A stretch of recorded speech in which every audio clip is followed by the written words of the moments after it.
Welcome to this explainer. Today, we're diving into something that literally impacts all of us, yet it's surprisingly easy to just ignore.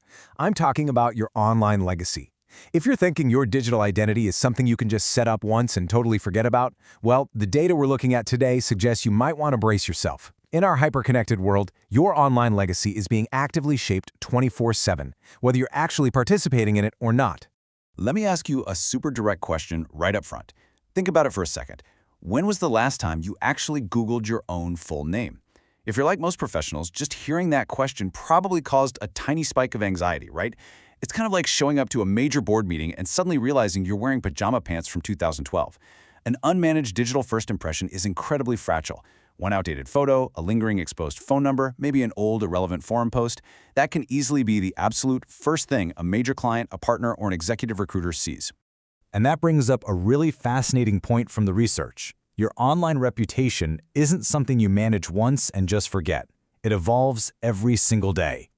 We've got to remember that the algorithms, well, they never sleep. New articles pop up out of nowhere, new reviews get posted by clients, and social media content, it spreads like wildfire. Because of that high velocity, doing a quick check maybe once a year, it's simply not going to cut it if you want to protect your professional identity. So, how exactly do we build a reliable system to handle all of this? Well, I found this part really interesting. According to the data, it all boils down to exactly 12 personal reputation metrics. Monitoring these 12 specific items every single month is absolutely the best way to spot risks early on and ultimately maintain a really positive, authoritative image in your industry. So here's the exact framework we're using to secure your digital identity. First, the digital first impression. Second, social media and profiles. Third, tracking mentions and reviews. Fourth, protecting your privacy. Fifth, scoring your digital reputation. And finally, number 6, take control of your name. Let's jump right into section 1, the digital first impression, searching your name.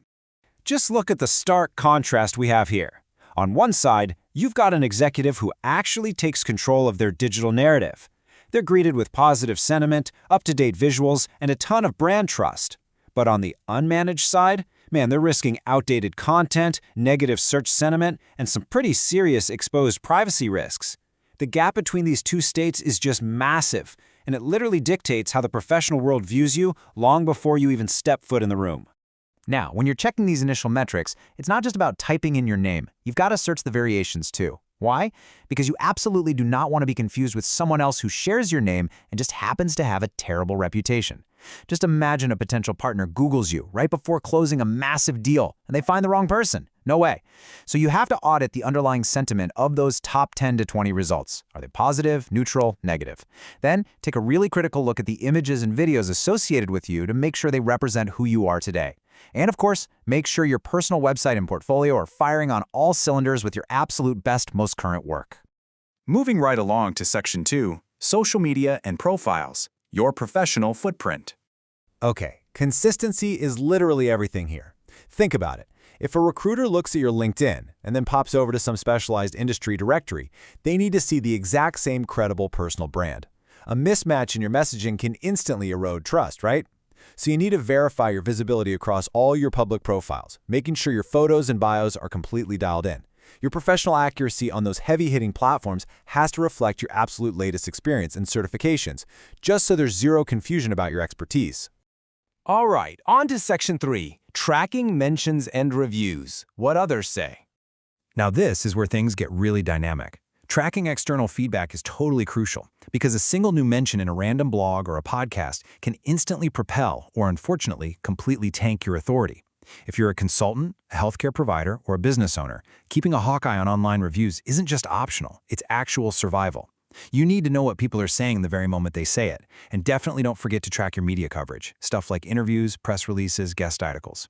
Positive media is a massive driver of trust, but you have to actively monitor it so you can actually leverage it.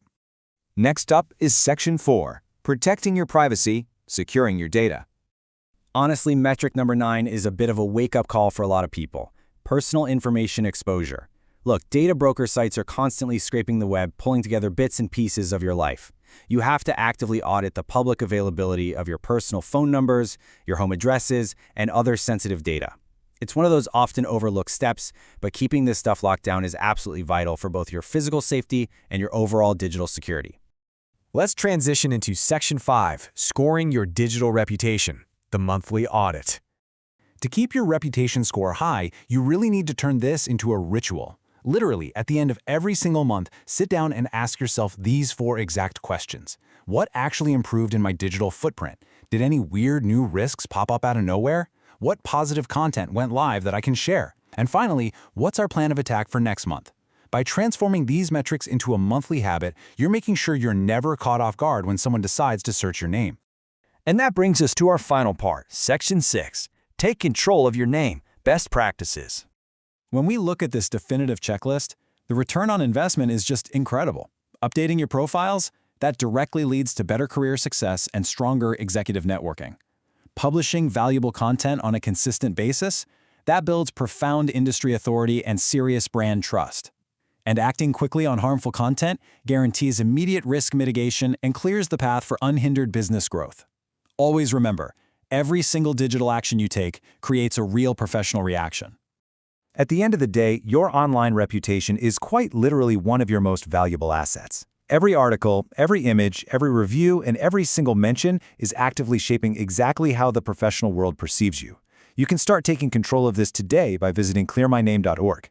Thanks so much for joining me on this explainer. As you log off today, I just want to leave you with one final thought to chew on. If someone searches your name right this second, what is your digital legacy going to be?